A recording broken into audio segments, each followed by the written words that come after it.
Bom dia, pessoal. A ideia é a gente conversar um pouco sobre onde está o nosso coração, né? Algo que é uma pergunta pequena, mas é uma pergunta que define algo muito importante para nossas vidas, porque nela a gente vai saber se o nosso coração ele realmente está no Senhor, se ele realmente está procurando fazer a vontade dele, né? É algo que a gente precisa estar sempre atento, sempre alerta e buscando que ele não esteja em outro lugar que não seja o Senhor, né? Então, o vídeo de hoje é para que a gente entenda aquilo que o Senhor quer trazer para nossas vidas e que a gente ajuste o que precisa, ou que a gente permaneça naquilo que a gente está fazendo, que é estar junto ao Senhor. Então vamos lá, conversar um pouco sobre onde está o nosso coração, né? Então, a pergunta de hoje ela vai muito em cima do Mateus 26, 21, né? 6, 21, né? Então, assim, que a gente primeiro, né, vamos entender o que é que o versículo fala, e daí a gente vai conversar um pouco sobre esse tema, onde está o nosso coração.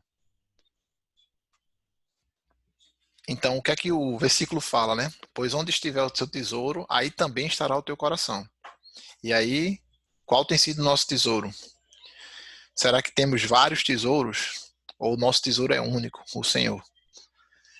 Lembrar que, quando a gente diz que o nosso coração está em algo, isso quer dizer o quê? Que nossas prioridades e nosso comportamento, diante de qualquer situação, está focado nisso. E aí eu falo prioridades e comportamento. E por isso que é um ponto importante para a gente conversar, porque o nosso coração deve estar priorizando o Senhor e nossos comportamentos devem ser o reflexo da vida de Jesus. Então que a gente possa atentar e observar realmente se nosso coração, onde é que ele está e se a gente precisa corrigir ele. E aí eu queria conversar com vocês sobre 4 sinais, né? Esses 4 sinais, eles devem abrir um sinal de alerta e correção, porque a gente tem que ter muito cuidado com eles. Então, primeiro, onde temos colocado a nossa intensidade e a nossa dedicação? E aí, reflitam, daqui a pouco a gente vai conversar sobre ele. Qual o nosso sentimento em obedecer à vontade de Deus? Vocês vão entender o porquê dessa pergunta. Qual tem sido nossas escolhas diárias? E nossas ações, elas têm sido realizadas com fé ou razão? Essas 4 perguntas, elas vão trazer um norte para a gente, uma direção de que a gente está em sinal de alerta, ou a gente está em sinal de caminho certo, mas temos que estar sempre atentos para prosseguir nisso. Então vamos conversar sobre cada um desses aí. Primeiro, onde está colocado, onde temos colocado a intensidade ou dedicação, né? Então, o primeiro sinal de alerta é a tua intensidade da dedicação está conforme Colossenses fala. E aí vamos entender o que é que Colossenses fala, né? Tudo o que fizerem, façam de todo o coração como para o Senhor, e não para homens, sabendo que receberão do Senhor a recompensa da herança.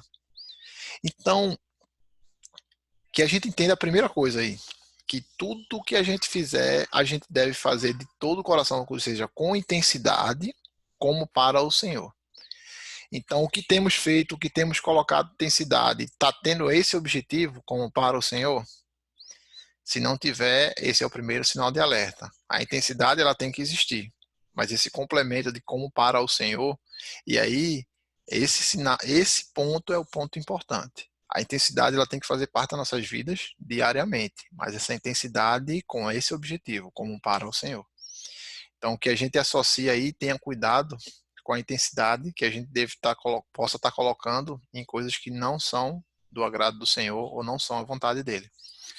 Toda a nossa dedicação, toda a nossa intensidade, ela deve estar aonde? No Senhor, fazendo as coisas para o Senhor. Então, que a gente entenda isso aí, né? Como para o Senhor. Qual o nosso objetivo, qual o nosso sentimento, né? Em obedecer à vontade de Deus. E aí eu queria trazer vocês para o texto de Marcos 10, 21 e 22. Lá em Marcos ele diz o seguinte, ó, Jesus olhou para ele e o amou. Falta uma coisa para você, disse a ele. Vá, venda tudo que você possui e dê dinheiro aos pobres, e você terá um tesouro no céu. Depois vem e siga-me. Diante disso ele ficou abatido e afastou-se triste, porque tinha muitas riquezas. E aí a gente observa aí que, primeiramente, ele optou por não seguir. Sim, ele optou por não seguir. Mas qual foi o sentimento que veio nele primeiro? Ele primeiro ficou abatido, ou seja, ele ficou triste. E aí, qual tem sido o sentimento no nosso coração quando a gente faz a vontade do Senhor, aquilo que Ele fala no nosso coração. Será que a gente está sentindo tristeza? A palavra fala que a vontade de Deus ela é boa, ela é perfeita e agradável. Então, se esse sentimento de tristeza vem ao nosso coração quando a gente está fazendo as coisas que obedecem ao Senhor, é hora da gente, parar e entender que o nosso coração precisa ser corrigido para o lugar certo. Isso quer dizer que o nosso coração não está na vontade de Deus, está em outra coisa. Então, se vocês têm passado, se eu tenho passar por isso, de ter um sentimento de tristeza quando eu vou fazer a vontade de Deus, a gente precisa criar um sinal de alerta, de entender que nosso coração pode não estar no Senhor. Amém? Qual tem sido a nossa escolha? E aí agora o mesmo texto, só que falando sobre qual tem sido a nossa escolha. E aí a gente vê que o texto de Marcos 10, 21, ele diz que depois que Jesus disse, deixa, vai, vende tudo que tu tens, dê aos pobres e depois venha e siga-me, ele se afastou. Então, nas nossas escolhas diárias, a gente tem escolhido a vontade de Deus ou a gente tem escolhido a nossa vontade? E aí, a gente precisa também criar um sinal de alerta. Todas as nossas escolhas, elas devem estar voltadas no Senhor, devem ser para o Senhor. Se a gente tem alguns pontos escolhendo a nossa vontade, a gente precisa também voltar a entender que nosso coração, naquele ponto ali, naquele assunto, não está no Senhor, está em outro lugar. Outros exemplos de escolhas erradas, né? Adão e Eva comeram a fruta, Judas traiu Jesus. Então, assim, a gente, por mais que a gente pense que foi uma ação grande que fizeram de desobediência, mas a gente tem que olhar para as pequenas, para os detalhes.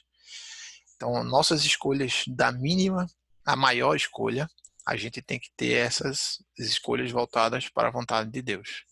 Então, que a gente fique atento para nossas escolhas no dia a dia. E a outra coisa, nossas ações, elas têm sido realizadas através da fé ou através da razão? E aí é para a gente refletir um pouco, né? Então, o que é que fala aqui Provérbios 28, 26? Quem confia em si mesmo é insensato, mas quem anda segundo a sabedoria não corre perigo. Confie no Senhor de todo o seu coração e não se apoie em seu próprio entendimento. Então, que a gente entenda que o nosso coração, ou seja, aquilo que eu estou focado, onde o meu coração está, eu vivo pela fé, não vivo pelo meu entendimento. Então, que a gente, como discípulo, a gente entende o seguinte, que na nossa força, no nosso entendimento, a gente não pode ter as nossas ações pautadas nisso, a gente tem que ter as nossas ações pautadas pela fé, fé em Jesus, naquilo que ele falou. Amém?